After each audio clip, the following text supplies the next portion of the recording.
Is old Whitebeard overrated? I've seen a bunch of people talk about Whitebeard from Marineford, and they either highly overestimate what he can do, or they severely underestimate what he can do. So I've decided to make a video fairly explaining how powerful Whitebeard was from a narrative and even power scaling standpoint. I would first like to go off the Ace novel, as that has some of the best feats for Whitebeard, and it also explains his power in Marineford. And yes, the Ace novel is canon and has a lot of canon information in it, so I can go over it for this video. So over the course of the video, I'm going to go in a sort of chronological order from Prime Whitebeard all the way to Old Whitebeard and Marineford, from when he faced off against Akainu and even Blackbeard, to show just how weak he's gotten over the years. Starting off with Prime Whitebeard, he was obviously the strongest man in the world, and you could even make the argument that he was slightly stronger than Goldie Roger himself. Why does this picture of Roger look so zesty? Anyways, he was even able to go toe-to-toe with Odin and overpower him pretty easily. Old Whitebeard was at the top of the One Piece world until his sickness struck, and then he started looking like this. Wait, wrong picture. Oh, I mean, he looked like this. Yeah. But unfortunately for the old man, this was the beginning of the end, as this is when his sickness started to show up and he started to fight Ace. He actually fought Ace over 100 times, and it has been stated that he has gotten weaker in every duel. It has even been stated that Ace was even able to burn Whitebeard and make him lose hold of his weapon, which is a pretty good feat in itself.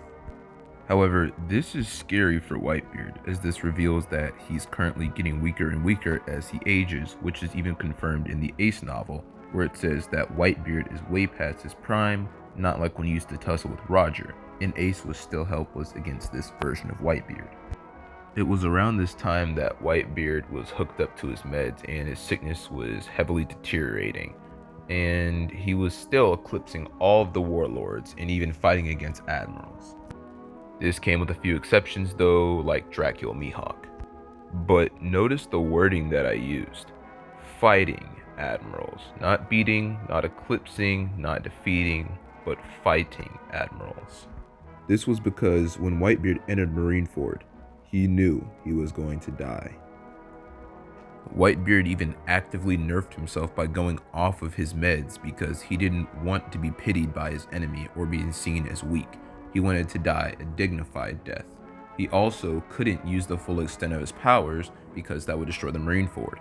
However, this also goes for the admirals. If they had any awakenings or any busted powers, they also couldn't use it during Marineford, as they didn't want to destroy it either. Also, take note of this image. Whitebeard has endured 267 blade wounds, 52 bullet wounds, and 46 cannonball wounds, and he still died standing up. This isn't even counting the elemental or physical attacks. And I hate to say it, but Whitebeard during Marineford wasn't able to beat Kaido, Big Mom, or anybody else like that. Whitebeard was super old, had like stage 5 cancer and all those injuries, and he was still putting in work, but if the fight were to be prolonged, he would have easily lost to Akainu, and it's not even close. For one, the admirals have very, very dangerous Logia fruits, and they were confirmed to be using Future Sight because they were doing what Katakuri did against Luffy in reforming their bodies around confirmed armament haki attacks. It was shown to us in Luffy vs. Katakuri that if you're not faster than the person who have observation haki on the level of them, that they can dodge you with the Devil Fruit. In this case, that would mean that Whitebeard has worse observation and is slower than the admirals that dodged him. And yes, while this attack was cool, it was by an angry, enraged Whitebeard and an unprepared Akainu who didn't take that much damage from this attack and got back up afterwards and started fighting with Whitebeard. Akainu also falls down this pit and basically takes no damage and gets back up and starts fighting all of Whitebeard's commanders, and Whitebeard gets killed by the Blackbeard pirates. This insinuates that if Akainu got back up and was actually focused on fighting Whitebeard instead of chasing down Luffy and Jinbei, he would have ultimately won in about 2 to 3 more attacks, since it only took gunfire and sword slashes to take down Whitebeard from the Blackbeard pirates. So in conclusion, Prime Whitebeard was equal to, if not above, Roger.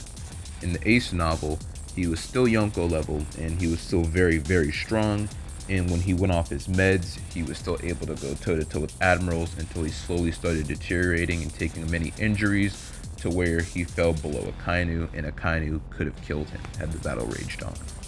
Anyways, I hope you guys liked the video. Make sure to subscribe and hit the notification bell because the subscribe button is basically just a useless metal at this point. And if you don't, well... It's good to see you, buddy. Clearing it!